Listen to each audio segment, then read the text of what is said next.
મહેશ ભાટિયા. મહેશ ચુનલાલ ભાટિયા. ક્યાંથી આવ્યા અત્યારે? વડોદરા. વડોદરા કઈ જગ્યા? કેલનપુર પાસે શુભ રેસિડેન્સી ગામ છે. સાયકલ લઈને નીકળ્યા હતા? હા. કેટલા વાગે નીકળ્યા હતા?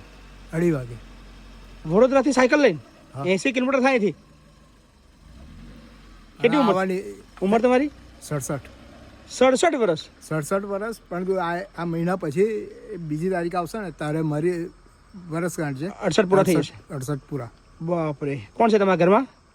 છોકરાની વહુ અને છોકરો બી છે. બાપરે બાપરે. કાઢી મૂક્યા? ના, કાઢી નથી તો મૂક્યો. પછી? પરંતુ ગમે તેમ બોલીને ગમે તેવું વર્તન કરે છે મારી જોડે છોકરાની વહુ. એટલે ભાઈ કંટાળી ગયો હું. એ ઘર છોડી નીકળી ગયા? હા. રોજ ઝઘડા થતા હતા ઘરમાં? આ ઝઘડા રોજ થતા. બરાબર. કઈ નીકળ્યા કે હું કઈ કે જઉં છું? કીધા વગર નીકળી ગયા? કીધા વગર નીકળી ગયા. એવું ચાલે યાર?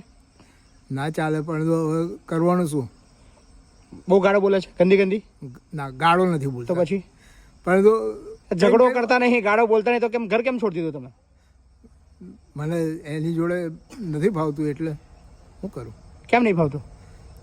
મને આ ત્રાસ આલે છે આવી રીતે. અને એમના ઘરમાં હું રહું છું એટલે એમના ઘરમાં મને ગમે તેમ બોલે છે. ત્રાસ આલે છે ટૂંકમાં, હેરાન કરે છે. હા. ખાવાનું આલે છે કે ભૂખે રાખે છે? ના, ખાવાનું હાલે છે 2 ટાઈમ. તો એ પ્રોબ્લેમ શું છે યાર? 2 ટાઈમ ખાવાનું હાલે છે, પરંતુ 1 કપ ચા બી સવારે બી નહીં કે સાંજે બી નહીં, ચા બી નહીં, કશું જ નહીં. અચ્છા, ચા નહીં હાલતા, ખાલી હા, જમવાનું હાલે છે? હા, જમવાનું હાલે છે. અને તે બી ઘણી રોટલી હાલે છે 3. બસ પતી ગયું. ગણીને આપવાનું છે? હા. આધાર કાર્ડ લાયા છો? હા, લાવે છે. ઓકે, વાંધો ચલો. અહીં રહેવું છે ને? હા. આવીએ હળો. સો રાત્રે 10 વાગે બી આવા અઘરા કેસ આવતા હોય છે, પણ ઘણીવાર રાત્રે 12 વાગે 1 વાગે બી જાગવું હોય છે. પણ રહું છું, તમને બધા લાગતું છે બાપુ ક્યારે છે? બાપુ આજે લાઇટ હળગે છે એ રૂમ આપણી. સો 24 કલાકની ડ્યુટી છે આપણી. દિવસે તો આખો દિવસ દોડવાનું હોય છે, પણ રાત્રે ઘણા બધા બિચારા જે તકલીફ પડ્યા હોય એ પણ આવતા હોય છે. સો 24 કલાક દરવાજા ખુલ્લા છે, કોઈ ચિંતા નહીં. આવો કાકા, સ્વાગત છે તમારું. હા ને, સાયકલ ત્યાં મૂકી દો. હા, ટેન્શન ના લે.